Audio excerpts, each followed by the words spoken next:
The biggest resource spent here is time. You're going on a little adventure. What you have is not going away.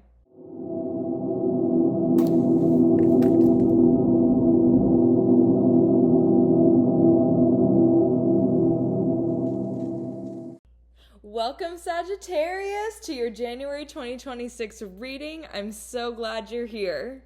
Thank you for joining me. I have a very special layout for you today. It is the Mystic Compass spread that I have created personally for you to better understand different areas of your life. So let's get into it.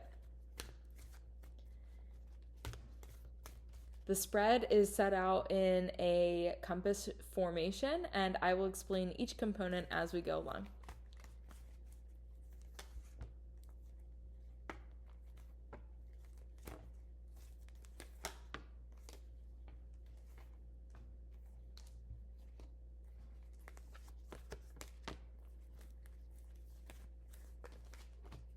We'll start with the North.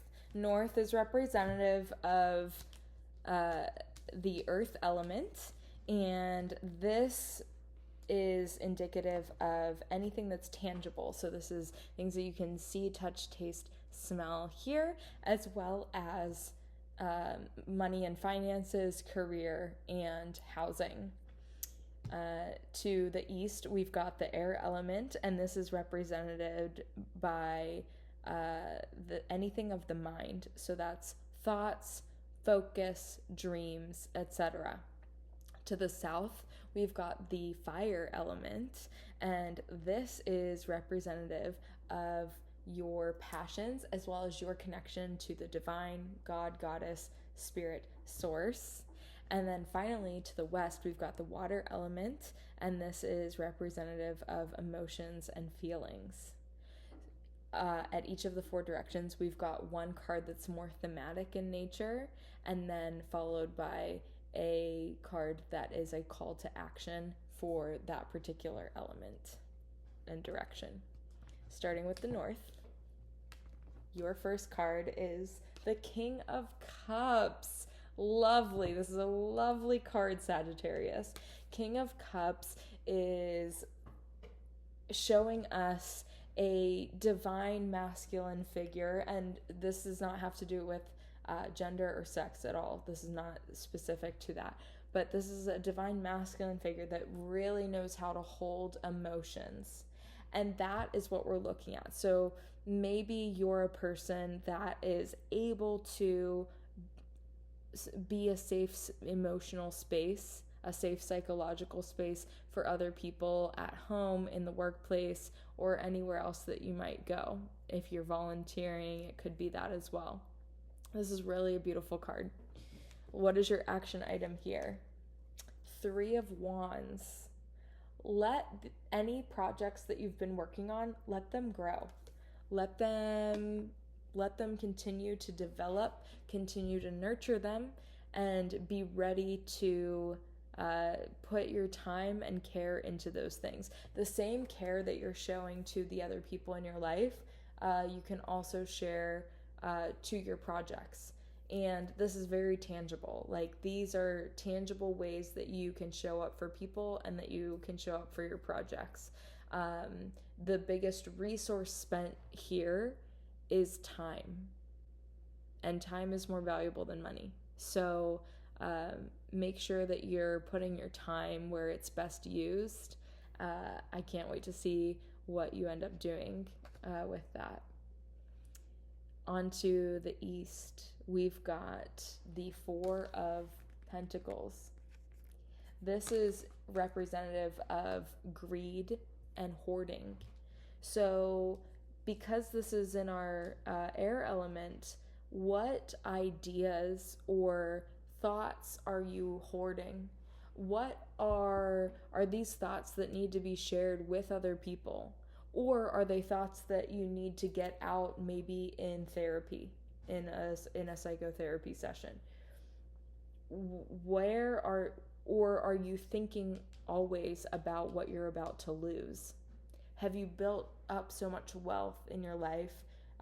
It could be monetary, material wealth, or maybe you build up a career or something that you're afraid you're going to lose it.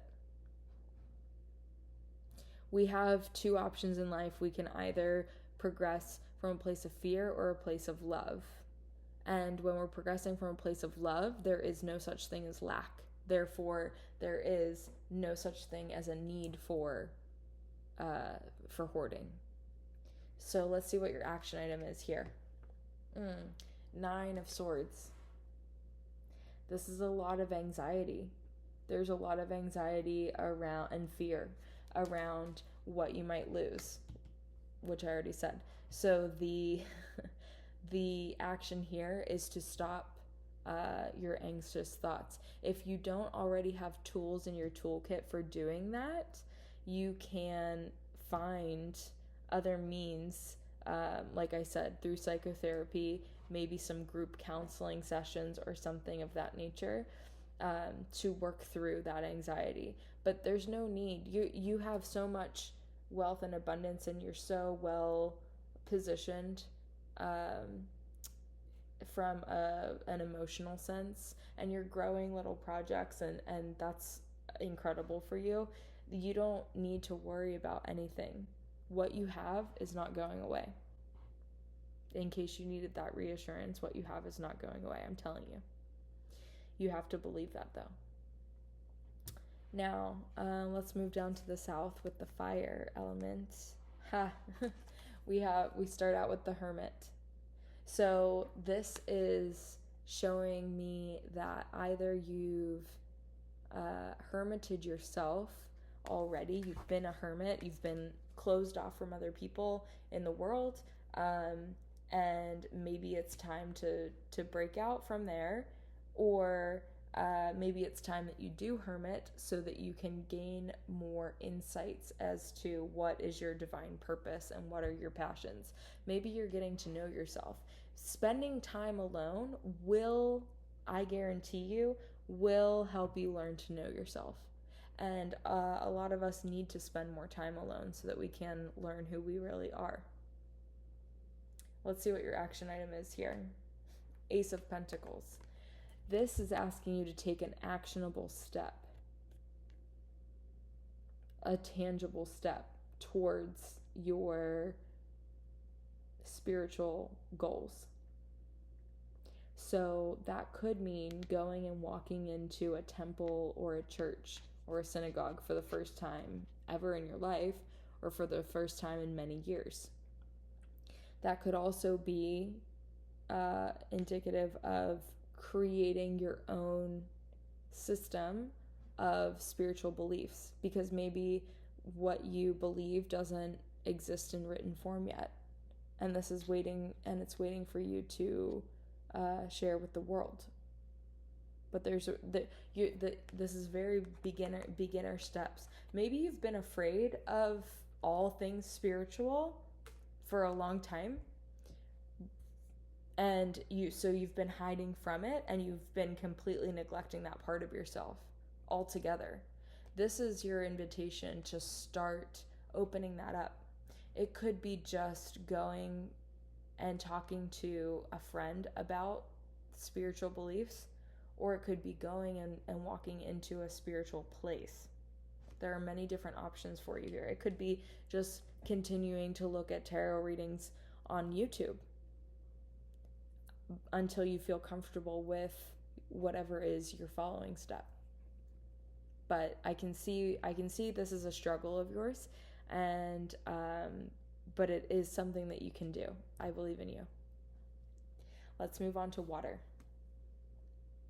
King of Swords. So King of Swords knows how to be very discerning and knows how to make quick decisions. Being that this is in the placement of the water category, and around the theme of emotions and feelings, I could see that you're good at cutting off your emotions at a certain point. And you don't need to do that anymore. You can feel all of your emotions. You don't have to cut them off. it's okay. And I understand that that's a defense mechanism and that you're protecting yourself, or you think you're protecting yourself in that way. But maybe this is something that you can work on along with this spiritual aspect of yourself to really begin to feel again deeply, because that is a big part of what makes us human. Let's see what your action item is here. Page of Swords. You're going on a little adventure into your mind. I see we've got double swords here. So that's double air of the mind in your emotions. So you're very clear about where you're headed logically and in your next steps in life and in thought. And you can see in the distance what possibilities exist for you, but there's still this missing element of feeling into where it is that you're going. Are you able to feel your feelings? That is the first step to really understand where you're going and when you're on the right path. I promise you, it is so much more worth it to live a life when you can experience emotion again as a human on the planet. I've got one more card for you, and this one is sort of to tie everything together in a central way. It is the Hanged Man. So this card is representing an impasse or a catch-22, where or there a fork in the road, where there are multiple options and you're not sure which way to go. You can't make up your mind because there are too many decisions. Learning to feel your feelings is going to help you be able to make these decisions, because it's going to connect you back to yourself, and it's going to connect you more deeply with spirit and the divine. So even though this month may seem like you're not sure which way to go, you have different options, you don't know what is the right choice, wrong choice for you, all of that will become clear. You have the capacity to hold emotions for other people. We already talked about that. That's the first card that appeared here. But can you hold emotions for yourself? The path doesn't appear as a thought or an idea. It appears as a feeling. Thank you so much, Sagittarius. I'm really glad that you joined me. Please go check out your Sun, Moon, Rising, and Venus signs, as well as the 2026 collective year reading. And I will see you again so soon. Thank you. Bye.